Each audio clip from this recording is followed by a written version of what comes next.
Our child is always watching us. If you're practicing what you're preaching, then sure, they're definitely going to try and change their mindset as well. But if you're like, hey, focus on the positive, buddy, and then you're going, dang it, it's raining outside. What are we going to do? We're supposed to go to the zoo today for the field trip, and oh gosh, and you're in that mindset yourself, your kid is listening. Even if he's down the hall with his nose in a book, my kid will come in and say, Mom, why were you losing your temper? What was going on? Where was the emergency? What was up? So modeling what that looks like with that positive mindset. So you're not going to be upset about the weather. Maybe you are. You can say, oh, I had a moment. Sorry, Mom was in the right side of her brain. Let me kick back into change that mindset. We're going to pack the raincoats and the umbrellas, but we are also going to pack the sunscreen. We're going to think about the weather we want. Welcome to Heart Parents. Let's connect with our kids and learn together. I'm Carrie. I was a former teacher and speech therapist. I'm also a parent of two spirited, gifted, highly sensitive kids. I was quickly brought to my knees as a parent when I thought that I would see a rosy lens version of parenting just as they present on Instagram, but I quickly learned that's not real life. I will provide real-life experiences and transform them into moments for connections and change for you to use in your house. Hi there, conscious parents. It's Carrie here with a bite-sized episode for you today. I decided to release a couple of these every now and then for you guys to get a little quick hit of great conscious parenting info with some great tools to build in your toolbox. So if you like this episode or any of our episodes, we would love a 5-star review and a few-word rating just to give us a little support. It's an Air 5 way for us to work together. So have a great day and happy listening. Hi there. Today we're going to talk about using our hearts to connect with our children. When we're working with our kids to hear their own hearts, it's very important that we're connecting our heart with their heart. That sounds really complicated, but really it's listening to our children, listening to ourselves, and watching for red flags of things going on in their lives. So I've included some steps today to help you get a better understanding of what that looks like for us in our house, what it looks like in other houses, and how I've guided some other families to try this in their own homes as well. So one step that we have found is to meet our kids where they're at. So for instance, if your kiddo is one belt away from getting black belt in his Taekwondo class and he says, Mom, I'm done. I don't want to do it anymore. You can ask a few questions and encourage him to continue trying.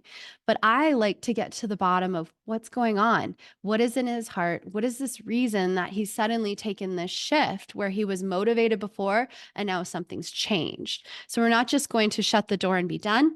I'm going to meet him when he's in a calm moment and he can talk to me about it. This is a true story. So after I started to ask my son what was going on in his life and why he wanted to close the door on this project that he'd been working on for 3 years, he told me it's making my self-esteem come down. It's making me feel bad about myself. I'm constantly corrected and I don't feel like I'm getting anything positive out of this. So if I would have just made him continue to go, what would that be doing to his heart? So when we're meeting them where they are at, we are helping them to get their needs met. Another example would be if you're doing dishes or you're folding laundry and you're knee deep in something and your kid comes up and wants a hug. We don't necessarily know what's going on in their lives in that moment. We don't know. Sometimes they're 3, sometimes they're 4, and they're not communicating what their needs are. But putting down our projects, putting ourselves aside for a second to give our kids their hugs, to help them meet their needs, we are modeling what self-care looks like, what empathy looks like, all of these pieces that help us to hear our hearts better. So that's one step, is meeting them where they are at. Another step is helping them to find the positive mindset. We talked about this a little bit recently, and I'd like to go a little further in it. And one example I have is our child is always watching us. If you're practicing what you're preaching, then sure, they're definitely going to try and change their mindset as well. But if you're like, hey, focus on the positive, buddy, and then you're going, ah, dang it, it's raining outside. What are we going to do? We're supposed to go to the zoo today for the field trip. And oh gosh, and you're in that mindset yourself, your kid is listening. Even if he's down the hall with his nose in a book, my kid will come in and say, Mom, why were you losing your temper? What was going on? Where was the emergency? What was up? So, modeling what that looks like with that positive mindset. So, you're not going to be upset about the weather. Maybe you are. You can say, Oh, I had a moment. Sorry, mom was in the right side of her brain. Let me kick back into change that mindset. We're going to pack the raincoats and the umbrellas, but we are also going to pack the sunscreen. We're going to think about the weather we want. We are not going to think about the weather we don't need. And guess what? That's happened to me a couple of times because where I live in Colorado, you never know what's coming with this weather. So, weather is a big one for us, but you definitely want to be modeling what you want your kid to be doing. And if you're not living it, they're not living it. So they're watching you at all times. Definitely think about that for yourself. And also, if you're helping your mindset, it's going to help you connect better, right?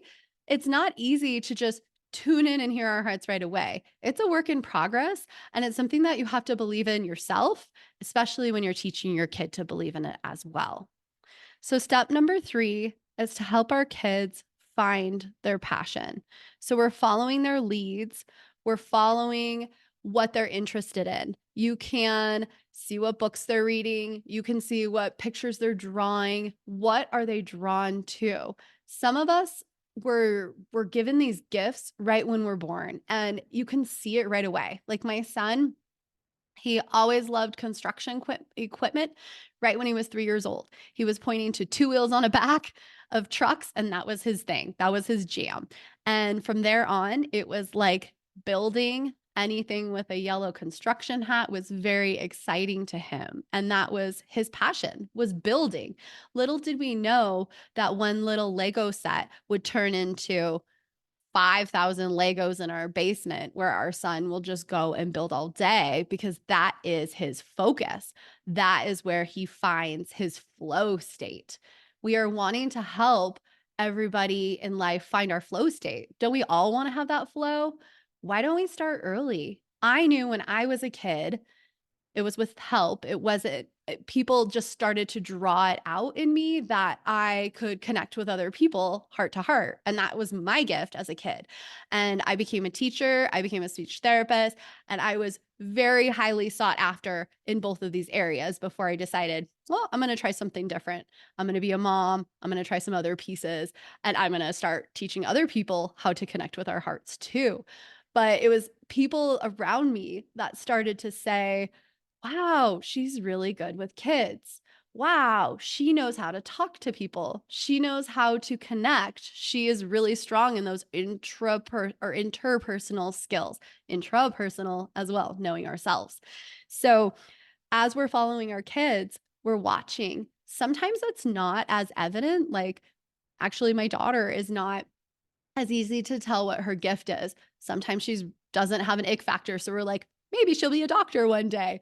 Sometimes she really wants to help care for people, so we're like, or animals. Maybe she'll be a vet one day. But we're really just watching and we're really observing to see what she is drawn toward. We're also providing opportunities for our kids in many different areas. We're not going to pigeonhole them. Hey, you liked hip hop one time, so you're not going to do it for the rest of your life. No, we're still following that lead. We're following what is their interest? What is their mindset? What are they drawn toward? What do they feel like they get into the flow with? Is there anything there for them? And it can change because sometimes when you're 5, you're really into dolls. Sometimes when you're 6, you really enjoy hip hop or being boisterous. That's my daughter, a little spicy girl. So it's following our children, it's giving them their voice, it's finding the flow for them and allowing them, showing them how they can start to connect now. We want to lay this foundation early. We don't want to start putting on the layers of the onion of trying to contain ourselves to become what society thinks we may need to become. We want to allow our children to we want to start fostering in our children what we want to see in them as adults. So let's start working on them now, or let's start helping them now to become the best versions of themselves. We want to lay this foundation early. We want to follow them. We want to meet them where they're at. We want to help them find the positive mindsets, and we want to help them find their passion. It can be hard, and maybe it doesn't show up in a day, because building an intuition and listening to our hearts, that's like lifting weights. It gets easier with time. There's 10 different modalities. Maybe your kid has one way of hearing it. Maybe they're not following all the steps that you had to follow. I had to learn Reiki to really tune in again as I became an adult, but maybe my son can already hear it. We have to follow them and see and pay attention. And don't forget, you are the model. You are the one they're watching. If you don't live and breathe it, why should they? Peace out, parents. Bye. Well, that's a wrap. Thanks so much for tuning in, Changemakers. This is Carrie, and I just wanted to send one more reminder. If you haven't done a review for us, 5 stars and a little few words about what you've enjoyed in our podcast episodes, we would really appreciate it. One other thing, if you guys would like to ever message me, I would love any questions you have or any feedback at info@hearttoheartlife.com. We also have a brand new website, which we're super excited to share. It's hearttoheartlife.com. Thanks so much for tuning in, and happy life, happy times, Changemaker families.